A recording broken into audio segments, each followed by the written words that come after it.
नाव गाव आणि मुलं किती आहे ते सगळं सांगा. हो. नाव मुक्ताबाई अंबादास पवार, गाव हाडोटी, शेत 5 एकर आणि मुलगी 1, मुलगा 1. मला मुलीचं लग्न झाले. मुलगा 1 हा पुण्याला काय बी काम करते. सून लेकरं माझ्यापाशी राहतात, सून लेकरं. आणि आम्ही का असं काय काय करून खातो. बरं, शेती किती म्हणजे कोरडवाहू आहे की भिजवायची आहे? कोरड भाऊ. बरं, पेरणीसाठी काय खर्च येतो तुम्हाला शेतीला? या 20,000 येत असं, पण आम्ही काही ते देत आहो काय कसं काय करता आता आम्हाला घडल तसं करता. बरं, याच्यात उत्पन्न किती येते तुम्हाला? उत्पन्न किती 30,000चं तर आमच्याला काही त्याला होईच ना. हाताने केल्याने किती होतं हो. लोक कशानं काढतात, आम्ही काय करा. ह्याच्यावर उपजीविका भागते का तुमची सगळी? भाग नाही बघा तर तसंच खाता तसंच करता. आता करणं भाग आहे की. हा, एवढं बेजार होण्यापेक्षा तुम्ही ट्रॅक्टरनं किंवा बैलानं का पेरणी करत नाही? आणि पैसे तेवढे कुठले देवा. का ट्रॅक्टरनं करायची पेरणी? पेरणी आता का ट्रॅक्टरनं हातानंच लावता आम्ही. कापूस हातानं लावता. बैल ठेवायचे नाही तर? आणि बैल त्यांचा हात हल्लालाय, मान हल्लाली आहे, त्यांना काही वज घ्यायला येईना. उगा आता बिनीला जायचं काम आहे आमचं. बरं, तुम्हाला काही शासनाच्या योजना मिळाल्या का आतापर्यंत? काय नाही योजना, काहीच नाही. या वर्षी काही कृषी विभागाकडून काही खत हा. बियाणं? काही नाही, खात नाही, बी नाही, आम्हाला काहीच भेटणार. बरं, तुम्ही असं स्वतः बेजार व्हायचं किती वर्षापासून हे करता तुम्ही? 8 वर्ष झालं, 8-9 वर्ष झालं. मग कळीन झालं. काही कर्जमाफी?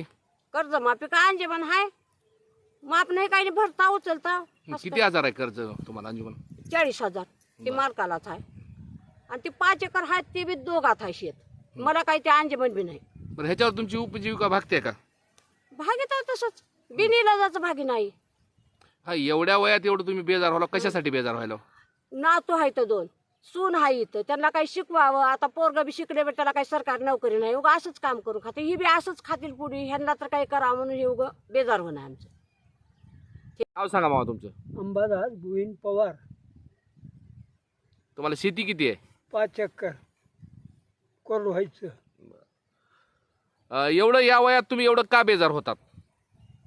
भागावं लागेल की, खर्च भागावं लागेल की. कशाने खर्च करावं, कुठला पैसा यायचा आहे का आम्हाला? शेतीतून उत्पन्न होत असेल की? उत्पन्न किती होत आहे ते त्यालाच पूर्ण झालंय. रोजगारी भलताच हे वाढला, रोजगार वाढला, बी खात वाढलं. आमचं गळे इतकं पोतं 4,000 चाललंय आणि 3,000 रुपयाला बॅग मिळाली आहे एक सोयाबीनची. खाताचं पोतं 1,200 रुपयाला मिळते. मग काय उरालं शिल्लक मागं? शेतात घातल्याला थोडं तिथं जुरून चाललंय, म्हणून स्वतः बेजार होता. बरं, तुम्हाला काही कर्ज किती आहे? कर्ज काय अंजमन तेवढं आहे 40,000. ती बी माफ होत नाही, काय नाही. वर्षा याच भरताव, मुद्दल भरताव आणि उचलताव आणि तेच खाताव. शेतीवरच अवलंबून आहात का तुम्ही? हो, दुसरं काहीच नाही. काय पाणी नाही, काय नाही शेतात. बरं, कृषी विभागाकडून तुम्हाला काही योजना मिळाल्या का? काहीच मिळालं नाही, शासनाची कुठली मदत? कुठलीच नाही. हे वय आराम करण्याचं आहे, पण एवढं बेजार व्हायला तुम्ही? काय करावं आता, भागणं झाल्यावर कसं करावं कसं.